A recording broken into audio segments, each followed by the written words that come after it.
룻기 1장. 사사들이 이스라엘을 다스리던 시절 그 땅에 기근이 크게 든 적이 있었다.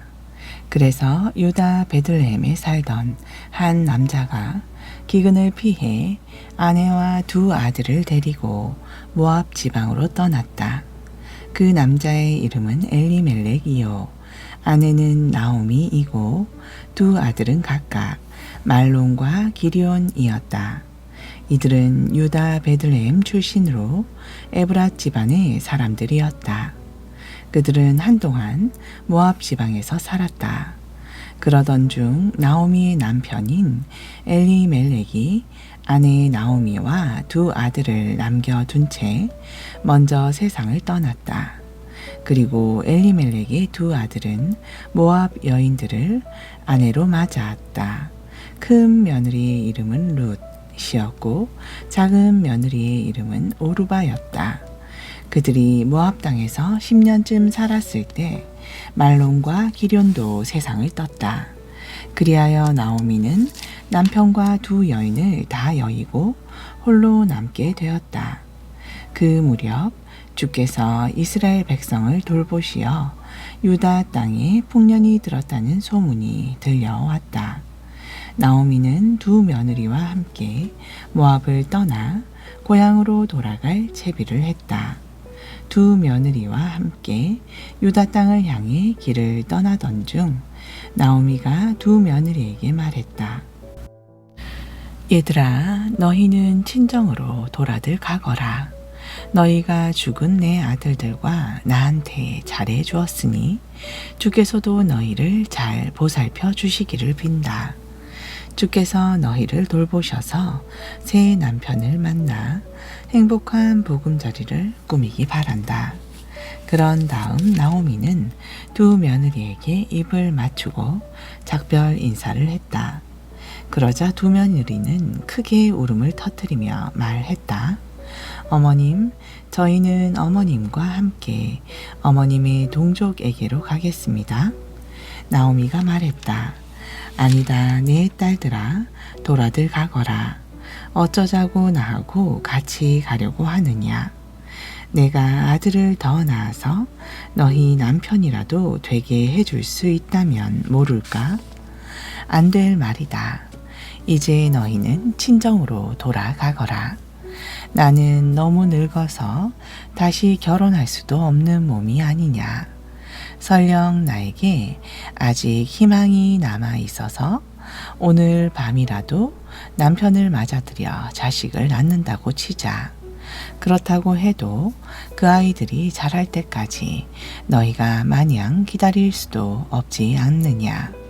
그건 정말 안 될 말이다. 나야 어차피 주께 벌받은 신세라고는 하지만 너희들까지 그렇게 될 수는 없지 않느냐. 너희가 불행해지는 꼴은 내가 다시 못 본다. 두 며느리는 다시 소리 높여 울었다. 그런 다음 둘째 며느리인 오르바는 시어머니에게 작별 인사를 하고 돌아섰다.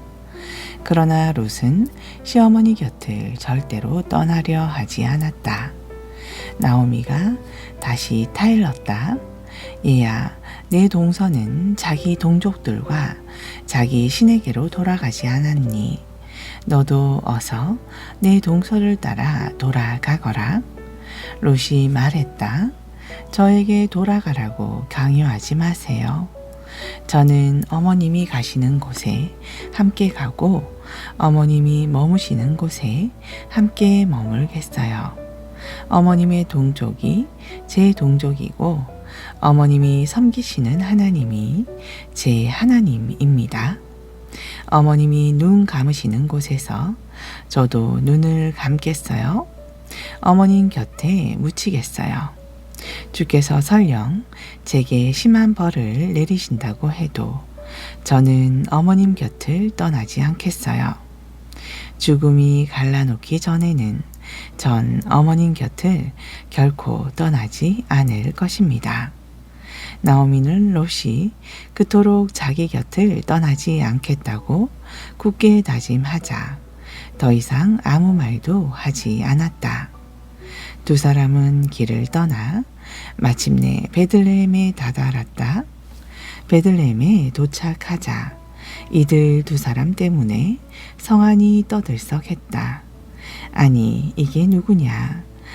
나오미 아니냐? 그러자 나오미가 그들에게 말했다. 이제는 나를 나오미라고 부르지 말아요. 대신에 마라라고 불러줘요.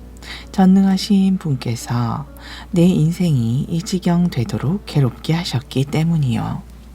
내가 이곳을 떠날 때는 아쉬운 것 하나 없이 떠났지만 이제는 주께 빈손으로 나를 돌아오게 하셨다오.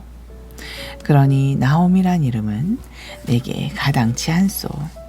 주께서 나를 쳐서 쓰라린 고난에 빠뜨리셨다오. 나오미가 모압 여인인 며느리 룻을 데리고 모압 지방을 떠나 유대 베들레헴에 도착한 때는 보리를 수확할 무렵이었다. 2장. 나오미에게는 남편 쪽으로 친척이 한 사람 있었다. 그는 엘리멜렉의 친척으로 재산이 많은 마을의 유지였다.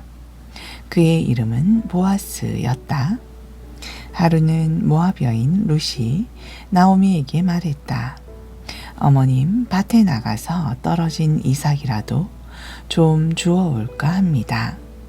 인심 좋은 밭주인을 만났으면 좋겠어요. 나오미는 며느리에게 그렇게 하라고 허락했다. 룻이 밭에 나가 추수꾼들의 뒤를 따라가며 이삭을 주었다.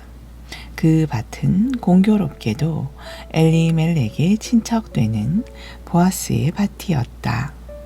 마침 보아스가 베들레헴에서부터 와서 일꾼들을 격려했다.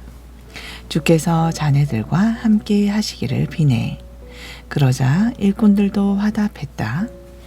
주께서 어르신께 복을 내려주시길 빕니다. 보아스가 일꾼들을 거느리는 감독에게 물었다. 그런데 저 젊은 여인은 누구인가? 감독이 대답했다. 저 여인 말씀이신가요? 그녀는 나오미와 함께 모압 지방에서 돌아온 모압 여인이라고 하더군요. 추수꾼들을 따라가며 이삭이라도 줍게 해달라고 하더니 아침부터 지금까지 오두막에서 잠깐 쉰 것을 빼고는 저렇게 계속 일하고 있습니다. 보아스가 룻에게 말했다. 세댁, 내 말 좀 들어봐요.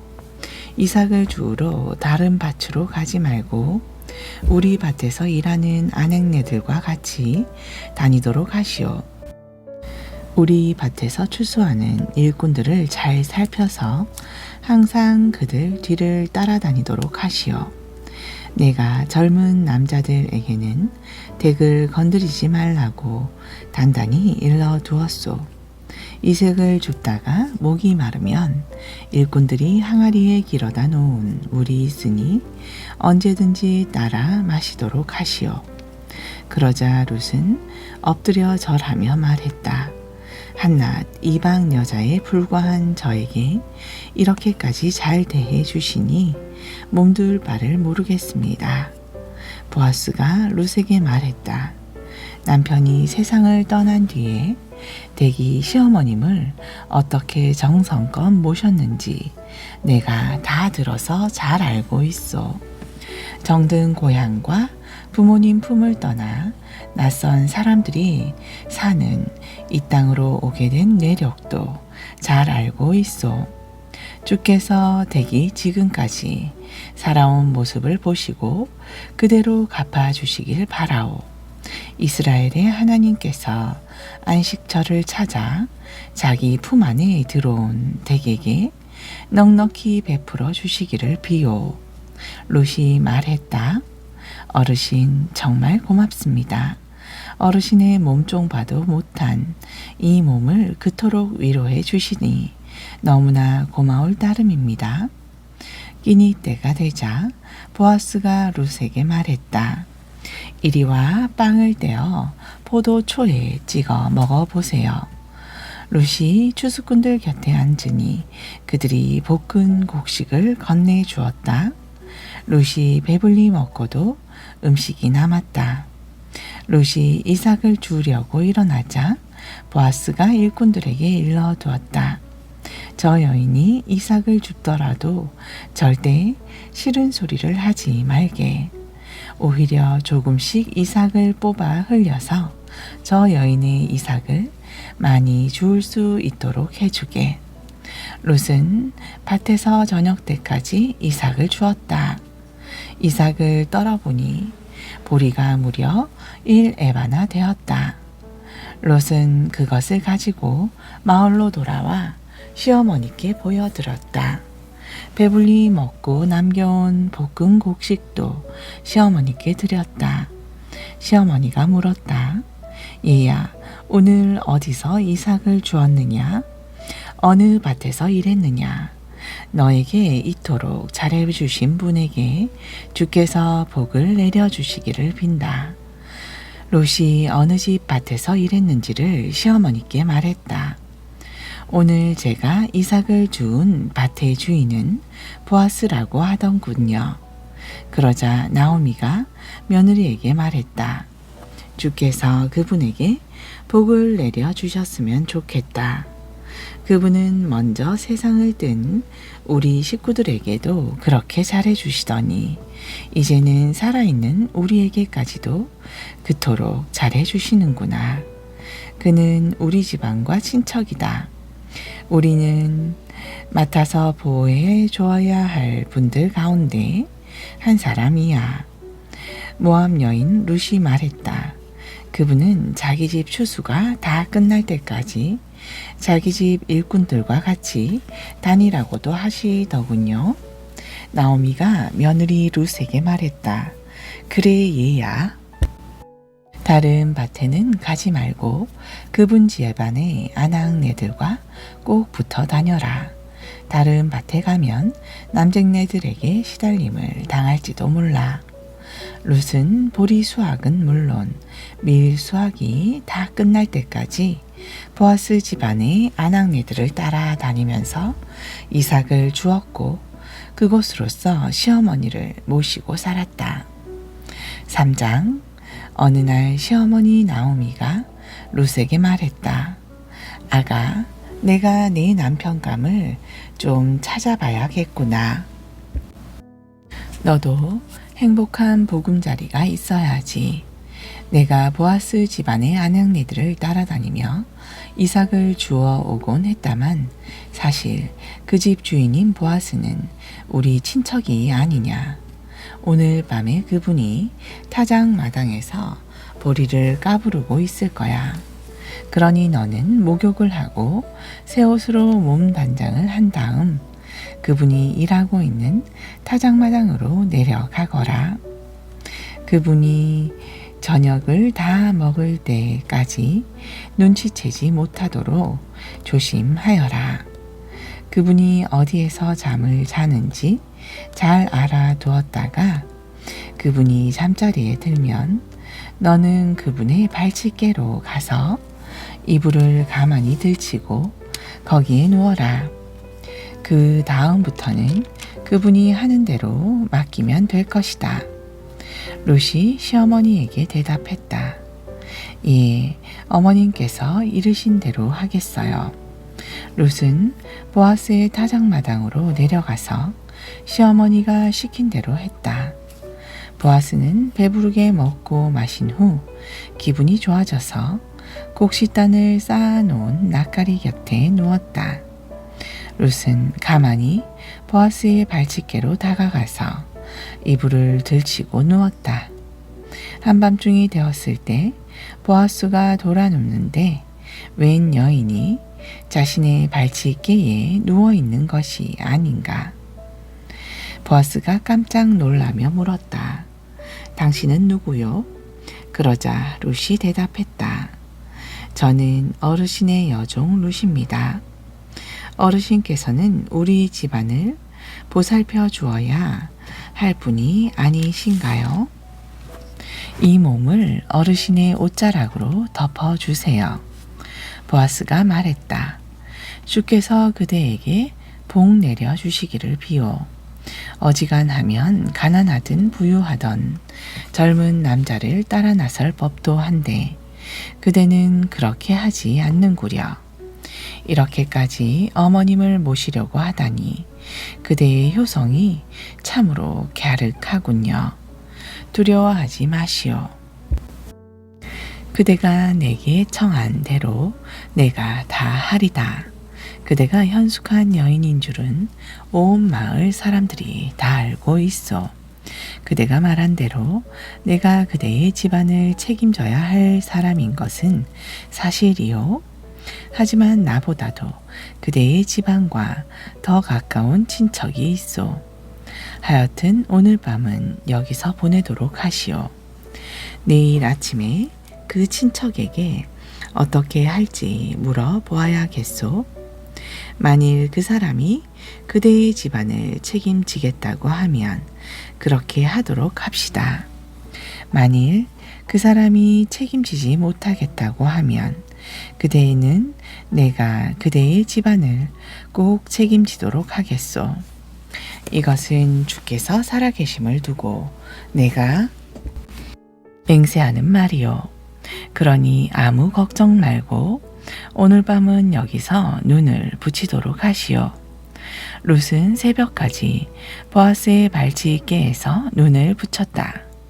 그런 후 아직 사람들이 서로를 알아보기 어려운 이른 새벽에 자리에서 일어났다. 그것은 사람들이 알아채지 못하도록 행동하는 것이 좋겠다고 보아스가 당부했기 때문이었다. 보아스가 룻에게 말했다. 겉옷을 펼쳐 보이시오. 룻이 시키는 대로 하자.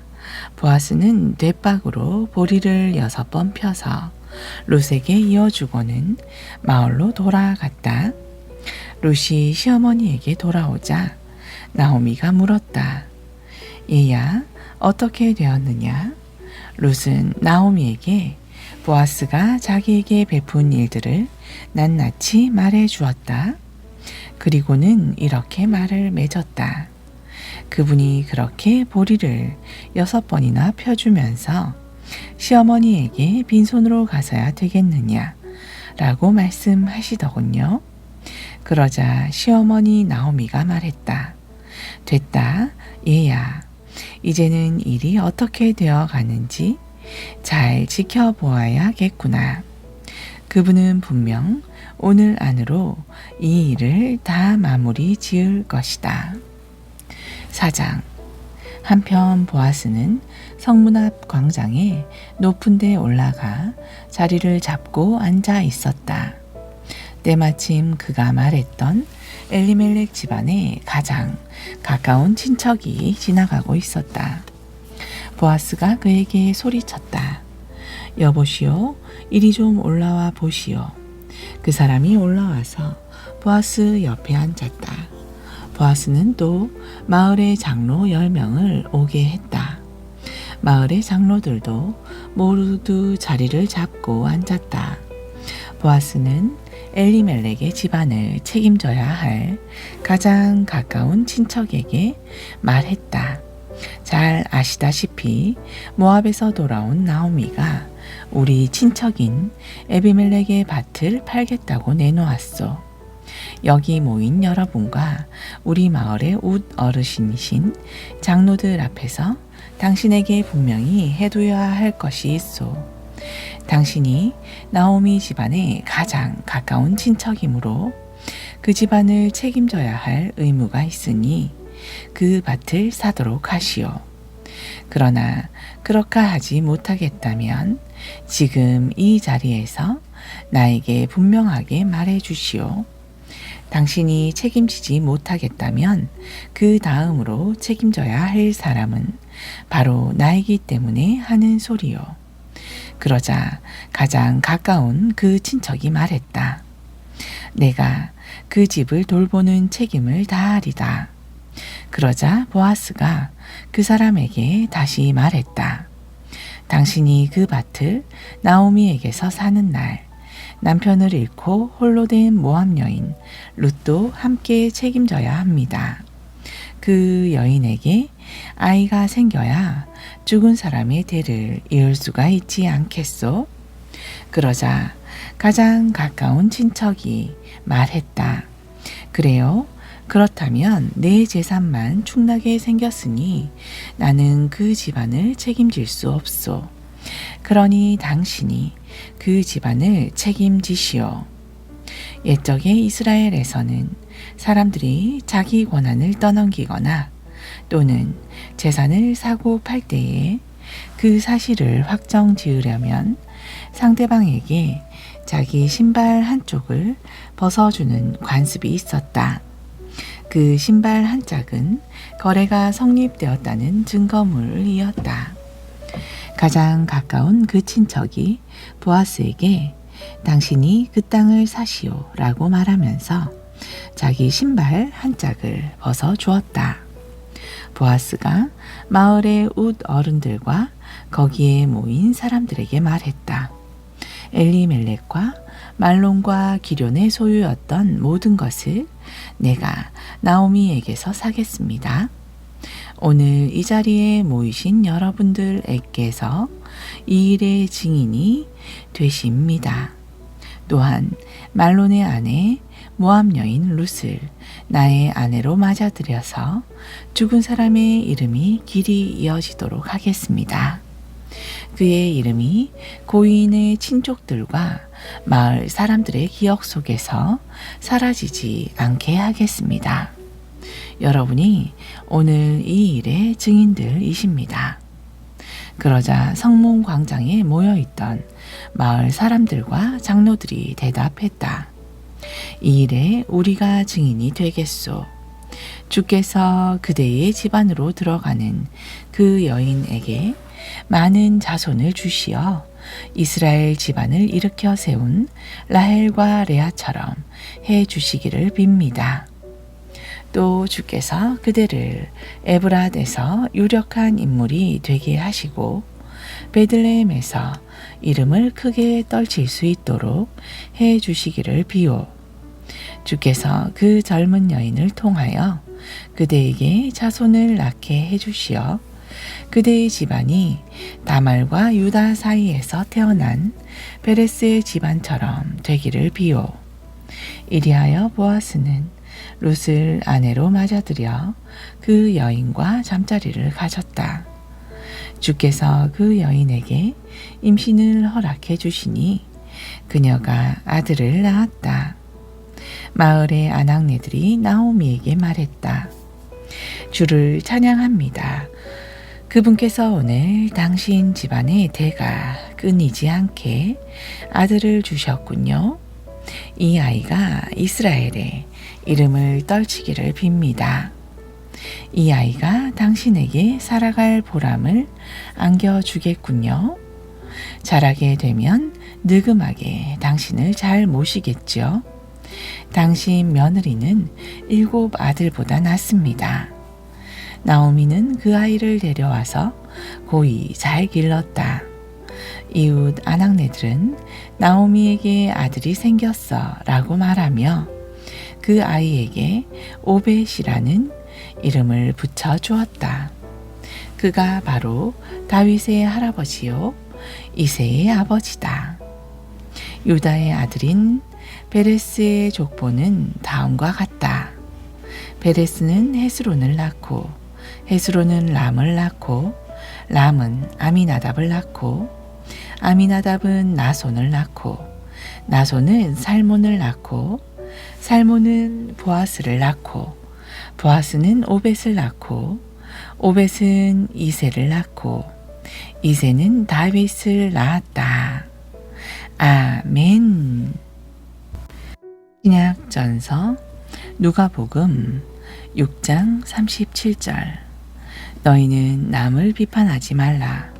그러면 너희도 비판당하지 않을 것이다. 너희는 남을 정죄하지 말라. 그러면 너희도 정죄받지 않을 것이다. 너희는 남을 용서하라. 그러면 너희도 용서받을 것이다. 너희가 남에게 주면 너희는 그것을 다시 받을 것이다. 다시 받되 꾹꾹 눌러 담아서 차고 넘치도록 후하게 받을 것이다. 너희가 남에게 되어주는 분량대로 그렇게 너희가 되돌려 받을 것이다. 예수께서 또 비유를 들어 제자들에게 말씀하셨다. 눈먼 사람이 어떻게 눈먼 사람을 인도할 수 있겠느냐? 그러면 둘 다 구덩이에 빠지지 않겠느냐? 제자가 어떻게 선생보다 낫다고 할 수 있겠느냐? 하지만 누구든지 열심을 내어 다 배우고 나면 그때는 선생과 같이 될 수 있을 것이다. 어찌하여 너희는 다른 사람의 눈 속에 있는 티는 보면서 내 눈 속에 있는 들보는 보지 못하느냐? 내 눈 속에 있는 들보는 보지 못하면서 어떻게 다른 사람들에게 당신의 눈 속에 있는 티를 빼어주겠다 하고 말할 수 있겠느냐? 위선자야, 먼저 내 눈에 들어있는 들보부터 빼어라. 그래야만 내 눈이 밝아져서 다른 사람의 눈 속에 있는 티를 빼낼 수 있게 될 것이다. 좋은 나무가 나쁜 열매를 맺는 법이 없고 나쁜 나무가 좋은 열매를 맺는 법이란 없다. 그러므로 열매를 보면 그 나무를 알 수 있다. 무화과는 가시나무에서 나지 않고 포도는 가시덤불에서 딸 수 없다. 선한 사람은 선한 마음으로부터 선한 행동을 하고 악한 사람은 악한 것이 마음속에 숨어 있어서 자연스레 악한 행동을 한다. 이와 같이 마음속에 들어있는 것들이 입 밖으로 흘러나오는 법이다. 너희는 입으로는 주여 주여 하면서도 어찌하여 내가 말한 것을 실천하지 않느냐? 내게로 와서 내 말을 듣고 그대로 실천하는 사람은 반석 위에다 튼튼히 기초를 놓고 집을 짓는 사람과 같다. 홍수가 나서 큰 물이 들이칠지라도 그 집은 무너질 염려가 전혀 없다. 그러나 내 말을 듣고도 그대로 실천하지 않는 사람은 기초가 없이 집을 지은 사람과 같다. 홍수가 나서 큰 물이 들이치면 와르르 무너져 내려서 순식간에 폭삭 가라앉고 말 것이다. 7장. 예수께서 말씀을 모두 마치시고 가버나움으로 가셨다. 거기에는 병들어 거의 죽게 된 종을 둔 백부장이 있었다. 백부장은 평소 그 종을 무척 아꼈다. 그래서 백부장은 예수께서 자기 마을에 오셨다는 말을 듣고 유대인 장로 몇 사람을 예수께 보내어 자신의 병든 종을 고쳐주시기를 간절히 청했다. 유대인 장로들은 예수께 부탁했다. 그 백부장은 그런 은혜를 입기에 부족함이 없는 사람입니다. 그 사람은 유대인을 사랑할 뿐만 아니라 우리를 위하여 회당도 지어 주었습니다. 그 말을 듣고 예수께서 장로들과 함께 가셨다. 백부장의 집에서 그리 멀지 않은 곳에 이르렀을 때 백부장은 자기와 가까운 사람들을 보내어 예수께 말했다. 주님께 심려를 끼쳐드리고 싶지 않습니다. 저는 주님을 저희 집에 모실 만한 자격이 없는 사람입니다. 그러니 주님께서는 말씀만 하십시오. 그러면 제 종이 나을 것입니다. 저는 상관을 모시고 있지만 제 밑에도 부하들이 있어서 제가 가라 하면 가고 오라 하면 옵니다. 또 제 종들에게 이렇게 하라 하고 말하면 그대로 합니다.